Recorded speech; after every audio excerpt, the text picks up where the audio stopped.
गुरु ब्रह्मा गुरुर्विष्णु गुरुर्देव महेश्वरः गुरु साक्षात् परब्रह्मस्तस्मै श्री गुरुवे नमः। तेरे हारमोनियम की लय में बोल दिया। कल हम लोगों ने एक शब्द को अष्टावक्र जी और वेदांत और गीता जी तीनों को साथ में लेकर के शब्द प्रयोग किया था, बाध और बोध। याद हो तो घड़ी देख के मैंने बंद भी कर दिया था।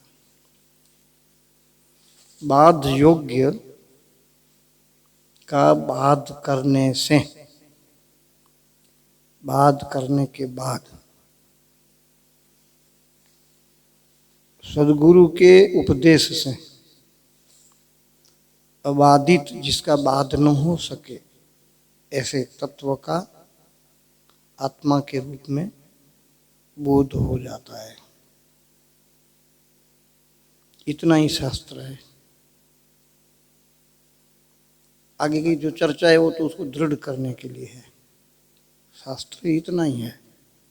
क्या? बाध योग्य का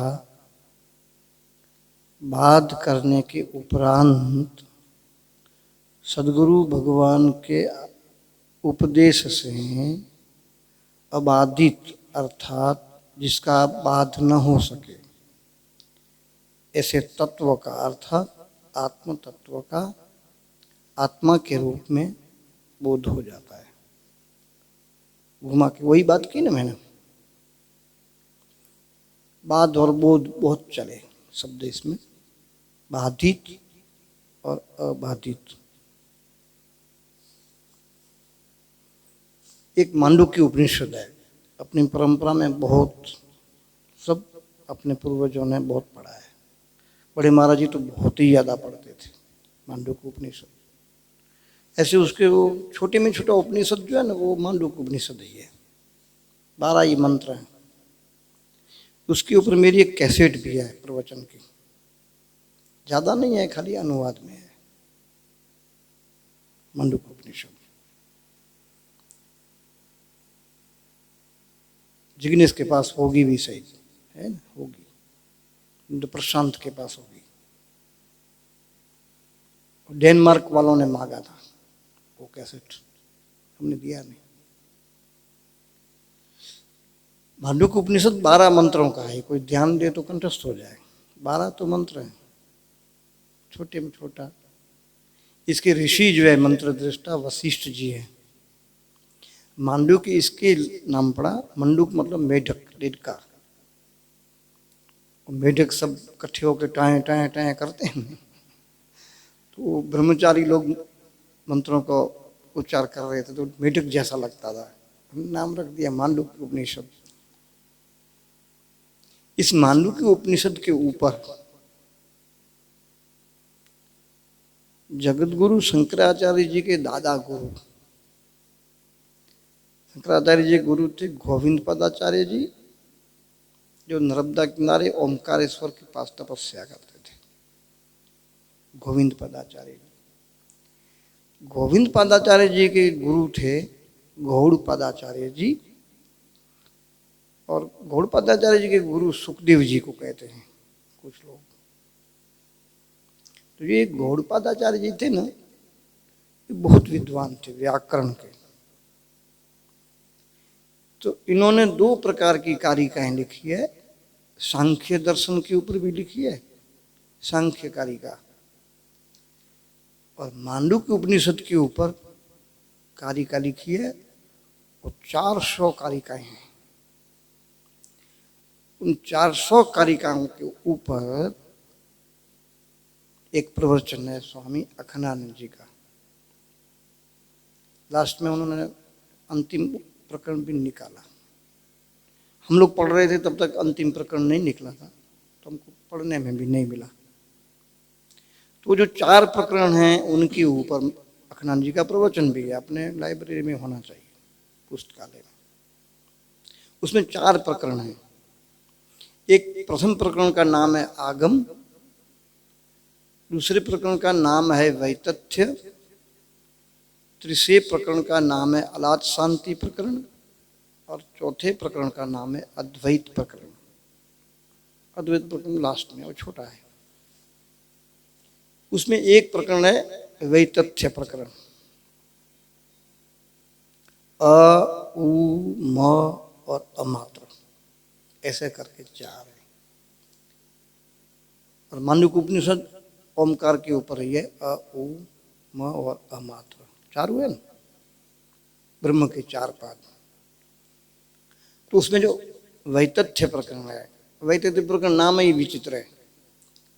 तथ्य मतलब तथ्यपूर्ण चीज जिसमें कोई सार हो, काम की हो, उसको तथ्यपूर्ण। ये बात जो किया है ये बात तो तथ्यपूर्ण है भाई, ध्यान देना जो होगा। बात में कुछ तथ्य है, जरा ध्यान दो। मतलब कोई सार गर्भित बात है। और वही तथ्य हो तो कोई तथ्य नहीं है, फालतू मगज क्या मारते हो, कोई सार नहीं है इस बात में।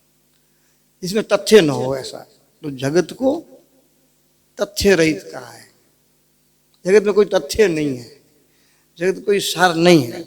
जगत सपने जैसा है, जगत मृग जल जैसा है। ऐसी ऐसी बातें उस वैतथ्य प्रकरण में है। जो आगम प्रकरण है उसमें जगत कैसे बना, क्या हुआ, ये है वो है ते है, जैसे जगत को थोड़ा अस्तित्व दिया है, वैतथ्य में उड़ा दिया। अलाद शांति प्रकरण में तो कैसा बोला कि एक मसाल जल रही है, एक ही मसाल दिखती है, लेकिन ऐसे ऐसे जोर से घुमाओ तो वो चकेड़ा हो जाएगा, राउंड हो जाएगा। तो है नहीं लेकिन चकेड़ा दिखता है, इसलिए उसका नाम रखा अलाद शांति। अलाद को बंद करो, गोल गोल नहीं दिखाई देगा, चकेड़ा नहीं दिखाई देगा, अलाद शांति है ना। अलाद मतलब वो मसाल, वो नहीं वो डंडे में कपड़ा बांधते हैं, होली पे करते हैं ना, उसको अलाद बोलते हैं। और अद्वैत प्रकरण में बोल दिया सब एक ही है ऐसा। तो ये वैतथ्य प्रकरण है ना, तो एक शब्द तो गहरा है, लेकिन मैं बोलता हूं अपने अधिष्ठान के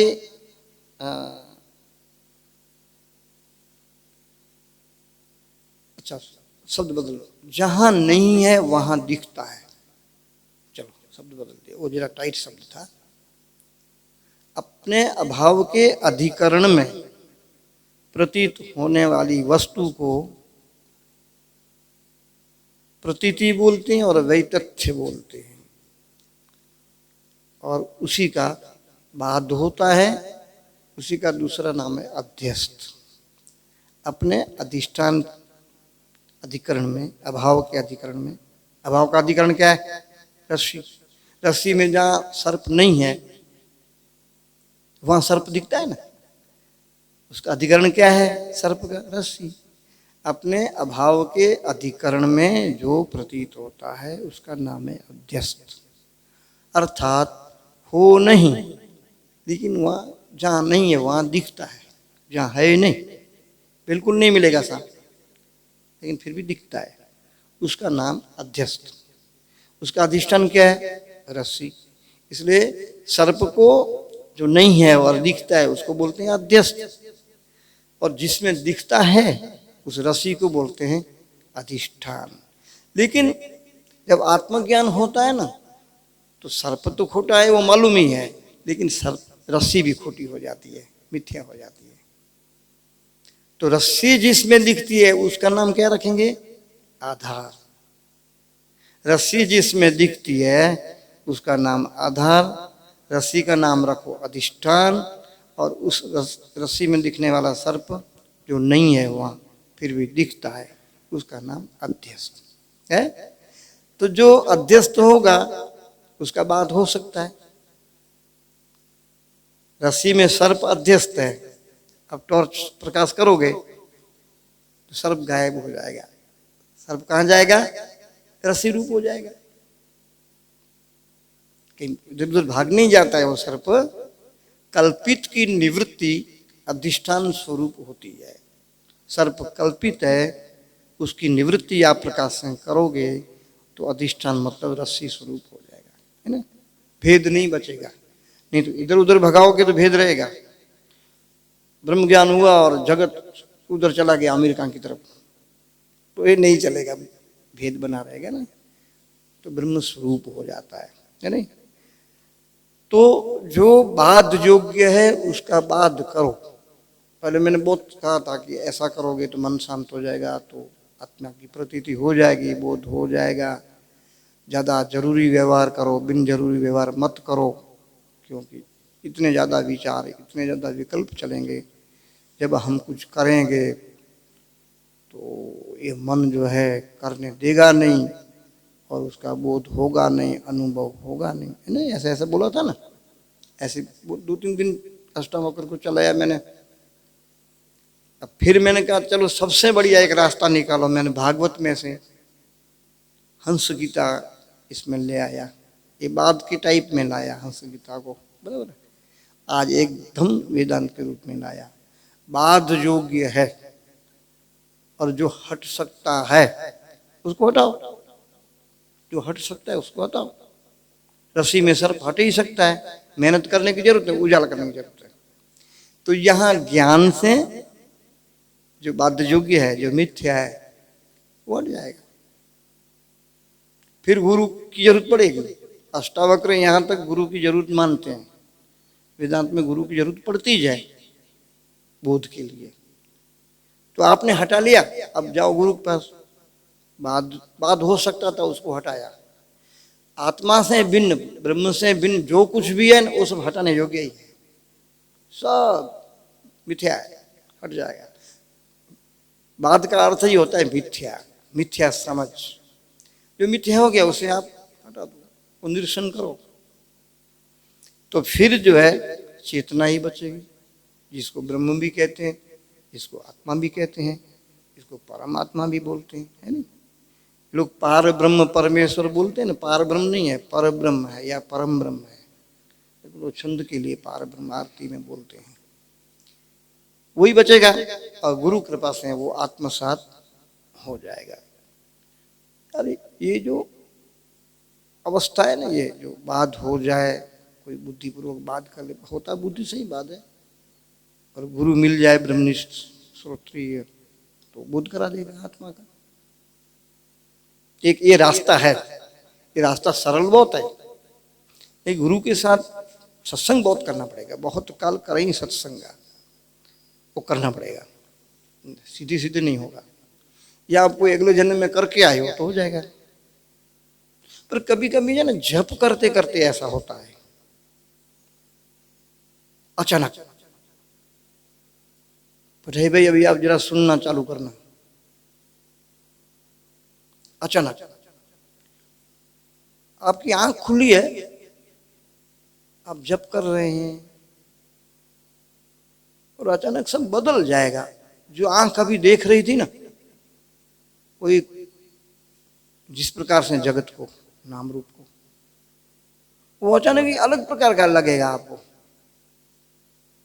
बोले ये क्या हुआ, ये ऐसा दिव्य क्यों लग रहा है, ये अलौकिक क्यों लग रहा है, ये क्या हुआ, ये क्या हुआ, ये कैसा लग रहा है एकदम। ओहो कितना आनंद, और उस समय वो देखने से कितना आनंद होता है, सुख होता है, रस रस हो जाता है। लेकिन वो 8-10 सेकंड में गायब हो जाता है, ये अवस्था चली जाती है। फिर वही जगत जो हम पहले देखते थे, थोड़ी देर के लिए, मैंने 8-10 सेकंड ही बोला है, शायद मैंने 10 सेकंड भी ज्यादा बोल दी है, इसे भी कम करना पड़ेगा। ये जप करते करते अब यहां गुरु न होने से ये अवस्था निष्फल गई। बारिश हुई, किसान था नहीं, वही नहीं हुई, बंजर जमीन पड़ी रह गई। इस अवस्था के समय गुरु की उपस्थिति हो तो फिर ये साधना का अंत आ गया, ये फलश्रुति आ गई, समझो ना, आप पूरे हो गए। कभी कभी एक आप पुस्तक पढ़ते हो अच्छी, अपने आपको अच्छी लगे ऐसी पुस्तक पढ़ रहे हो, उसमें ना ये पुस्तक को रखने का एक ढंग है। ये सब होता है 45, 42, 43, 44 तक, बाद में मुश्किल है। तो आप पढ़ रहे हैं और ऐसी जगह पे पुस्तक रख दिया और पढ़ रहे हैं, पुस्तक आपको बहुत अच्छी लगती है, अचानक पुस्तक के अक्षर गायब हो जाएंगे। ऐसे 4-5 सेकंड के लिए पुस्तक ही गायब हो जाएगी। उस समय यदि गुरु हाजिर है तो जो बाध योग्य नहीं है ऐसा अबाधित तत्व चेतना आत्मा के रूप में वो आत्मसात हो जाएगी। ऐसा होगा। कभी कभी गुरु लोग अपने संकल्प से या अपने नजर से दृष्टि से भी नहीं भाई ऐसा कर देते हैं, थोड़ी देर के लिए अचानक सब बदल जाता है। क्या हो जाता है वो कुछ कह नहीं सकते। आदमी अपने आप को भूल जाता है, ये जगत कोई अलग ही प्रकार का लगता है, कोई एक सागर है और उसमें सब उसी जैसा है, उस सागर जैसा ही है सब, वो ऐसा हो जाता है। वो अवर्णनीय, वर्णन करने जो अवांग मनस गोचर, अवाग मतलब वाणी नहीं, वाक, मनस मन से पकड़ में ना आवे ऐसी एक अवस्था निर्माण हो जाती है। लेकिन वो कितनी देर के लिए रहती है? वो 5-1 सेकंड के लिए रहती है। वही पेड़ सामने है, उसके एक एक पत्ता, हमने ऐसा पत्ता कभी देखा ही नहीं पेड़ का, ऐसा पेड़। उस एक वेदांत की भाषा में बोलो तो सब चिन्मय चिन्मय लगता है। चिन्मय, चिन्मय शब्द को पढ़ लेना, सब चिन्मय चिन्मय लगता है। बोले भाई सब चिन्मय चिन्मय लगता है, अपना रोआ रोआ भी चिन्मय चिन्मय लगता है, और सब अंदर भी चिन्मय चिन्मय लगता है, बाहर चिन्मय चिन्मय, तो दुनिया सब चिन्मय चिन्मय लगती है। आप लोग बैठे सब चिन्मय चिन्मय लगता है। अलौकिक एक आनंद है, न सुख है न दुख है, उसकी बीच की जो अवस्था है ना एक आनंद वो रहता है। उसमें यदि गुरु हाजिर है तो काम पूरा हो जाता है, बस फलश्रुति आ गई। ये सब जो है ना कहीं साधन से, कहीं जप से, कहीं ध्यान से, कहीं कृपा से, या कहीं पढ़ने से, या किसी ऐसे स्थान में जाने से, वहाँ क्या कदम रखा और गड़बड़ एकदम क्या हो गया। उस स्थान कोई ऐसे महापुरुष का होता है ना, वैसे कहीं कोई सिद्ध स्थान भी होते हैं ऐसे। हम गए, हमको मालूम नहीं है, वो गए और क्या हो गया। उस समय यदि गुरु हाजिर है तो आपको बहुत करा देगा। क्यों? उस समय कोई नाम रूप बाध योग्य रहते ही नहीं है। जो बाध करने लायक चीजें हैं उस चेतना से बिंदु से बाध योग्य जाए, सच्चा तो कुछ है ही नहीं, सब मिथ्या ही है। उस समय जो मिथ्या नहीं है वो चेतना गुरु के द्वारा आत्मा के रूप में आत्मसात हो जाती है। ये संपूर्ण साधनाओं का फल है। आप जप की साधना किए, ध्यान की साधना किए, कोई योग की साधना किया, कोई तप की साधना किया, जो किया हो सो निष्काम भाव से वो ध्यान देना होगा। सकाम भाव से करते हैं तो उसमें ये घटना नहीं घटती है। निष्काम भाव से आप किए जा रहे हैं, बैठे हैं आप। मेरे को हारमोनियम से होता है, ये वाली हारमोनियम नहीं, वो दूसरी एक हारमोनियम आती है, वो मेरे अंदर पड़ी है कमरे में, वो हारमोनियम, उसके जो है ना 100 साल पुराने स्वर हैं, मतलब क्या गजब के स्वर हैं। तो वो होता है। या मैं 40 करूँ अकेला अकेला और आप सब बैठे हो तो मेरे को होता है ऐसा। तो फिर मेरे को पुस्तक वाला आदमी चाहिए सामने, क्यों गोल हो जाता है, सब गायब हो जाता है। उस समय मुझे याद ही नहीं रहता है। एक अवस्था है, उस अवस्था का नाम है ब्रह्म।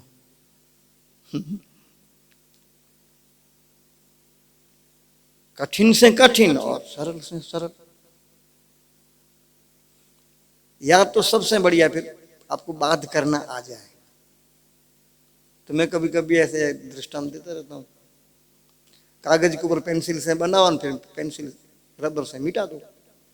ये रबर से मिटाने वाली बात है ना, वही बात है। लेकिन आपने बॉल पेन से लिखा है तो नहीं होगा। इसलिए मैंने पहले ही बोला है कि बात योग्य है उसी का बात होगा। पेंसिल से लिखा हुआ बात हो सकता है, बॉल पेन से नहीं। तो जगत पेंसिल से बनाया हुआ चित्र है। चित्र प्रकरण में ये जगत को चित्र बोलते हैं। जीव का और ईश्वर का बनाया हुआ चित्र है। आप गुरु कृपा से उनके उपदेश की रबर ले करके इसको मिटा दीजिए। फिर ये जिसमें बनाया गया है जीव के द्वारा या ईश्वर के द्वारा, वो नहीं रहेगा। तो क्या रहेगा? जिसके ऊपर बनाया है वो रहेगा। तो ये तो सब परमात्मा में ही है झिलमिल ना, बोध हो जाएगा। बाध की एक खूबी है, इसलिए एक सूत्र है और, बाध योगो स्वरूपवान। जगत क्या है? जगत का स्वरूप क्या है? बाध योग्य स्वरूप है जगत का। बस बात कर लो। फिर आप जो है, अभी आपके पास समय है, संजोग अच्छे हैं, सब बढ़िया है, तो थोड़ा थोड़ा थोड़ा थोड़ा मन को शांत करने की कोशिश करो, थोड़ा थोड़ा। तो कभी न कभी एक दिन ऐसा आएगा, पहले तो आपने बात से अनुभव किया है ना, ये थोड़ा बुद्धि वाला मामला हुआ ना, पर आप यदि शांति से बैठे हैं और थोड़ी थोड़ी प्रैक्टिस जारी रखें, 1 सेकंड 2 सेकंड 3 सेकंड ऐसा मन को शांत करने का एक तरीका है, तो वो 3-4 महीने में आप आधी मिनट तक पहुंच सकते हैं। आधी मिनट तक आपका मन विचार नहीं करेगा। उस समय यदि गुरु हाजिर है तो एक दौर ठप्पा भी लग जाएगा, सिग्नेचर लग जाएगा। ये भी एक तरीका है, बढ़िया तरीका है। एक तरीका और है, लेकिन ये सब बुद्धि गम है चीजें। एक विचार आया, आपने देखा विचार आया ना, अब दूसरा विचार आ रहा है, उसको जरा ब्रेक करो, तो 2-3 महीने ऐसा करो, तो जो आने वाला विचार है ना आएगा ही नहीं, वो जाने वाला तो चला गया, तो विचार रहित अवस्था आ गई ना। लेकिन ऐसी स्थिति में गुरु चाहिए, बिना गुरु के नहीं निपटता है ये। कभी कभी उसमें इतना आनंद आएगा कि गुरु नहीं होने से आप पागल हो सकते हैं, या कुंवर नहीं, ऐसे कई हो गए हैं। गुरु के अभाव में वो पागल हो गए। तो गुरु के पास एक शक्ति होती है, उसको बोलते हैं संकल्प शक्ति, सामर्थ्य। वो आपको डाउन कर लेंगे, उसी समय नीचे लाएंगे। वो छोकरा तूने बोला था बहुत आवाज आते थे, जिग्नेश आते थे ना, आवाज बहुत ध्वनियाँ आती सुनाई देती थी ना, फिर वो दूसरा चीजें बहुत जोर लगाया तब वो बंद हुआ। वो तो तेरे ऊपर कृपा, जो तेरे को सूझ गया, नहीं तो क्या होता, ब्रेन हेमरेज हो जाएगा, कुछ हो जाएगा। मतलब इन सब चीजों में मुझे ऐसा लगता है, अष्टावक्र भी सहमत है, गुरु की इसमें कंप्लीटली हाजिरी की जरूरत पड़ती है, नहीं तो चित्त विभ्रम हो सकता है। भ्रमित तो सबका हो जाता है, इसमें विभ्रम हो जाता है, उटपटांग निर्णय निश्चय हो जाते हैं, और कभी कभी साधक शून्य अवस्था में हो जाता है। नारायण स्वर में थे, मस्तराम बाबा के पास एक थे, पूरा लाइफ शून्य में रहे, बोध नहीं हुआ नहीं हुआ नहीं हुआ। और महात्मा भी क्या कठोर थे, उन्होंने कभी उनको उपदेश दिया ही नहीं, वो वहीं मर गए। हम लोग जाते थे तो उनको देखते थे, मैं भी पूछता था ये ऐसे कैसे हो गया, बोलो गुरु जी ने कृपा नहीं की इसलिए हो गया है। ये मनमुखी था, गुरु जी के चरणों में बैठना था, वो नहीं बैठता था, उन्होंने उसको ध्यान नहीं दिया, तो पागल हो गए। लाइफ पूरी ऐसे जिए, खत्म भी हो गए। ऐसा भी होता है, इसलिए इसमें ईश्वर प्रणिधान और गुरु प्रणिधान।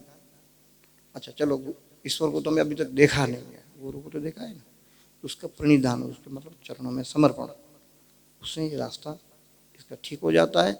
और अबाधित तत्व का, उसमें दिखने वाले बाध योग्य पदार्थ, नाम रूप आदि देश काल वस्तु, उनका बाध करो, और फिर गुरु कृपा से, मतलब उनके उपदेश से अबाधित तत्व का आत्मा के रूप में बोध प्राप्त करना, आत्मसात करना। उसको आत्मसात का अर्थ होता है अपने साथ एक कर लेना, ये प्रक्रिया है। तो इसके बहुत सारे उपाय हैं, मैं तो अभी 4-5 ही बताए, लेकिन बहुत सारे इसके हैं। और मेरे को ये छोटी अवस्था में जो कहीं पढ़ता था तो उसका मैं प्रयोग भी करता था, जो पढ़ा उसका प्रयोग किया, जो रिजल्ट जो आया हो सो, तो मुझे ऐसा लगता है कि इससे मजबूती बनती है हर तरफ से। नहीं तो हम कहीं पढ़ेंगे तो फिर मन में होगा हमने ऐसा नहीं किया तो मैं करता था ऐसा। ये कैसे भी करके उस चेतना को, अजर अमर अविनाशी जो चेतना है, जो कि हमारा ये रूप है, उसको हमें अपने रूप में अनुभव करना है, दृढ़ निश्चय करके, और इन सर्व चीज़ों से मुक्त हो जाना है। जो कि बंधन है, बार बार आना जाना पड़ता है, सुख दुख होते हैं, सब होता है ना झंझट, उस झंझट से मुक्ति हो जाती है। अस्तु शांति ही शांति ही शांति।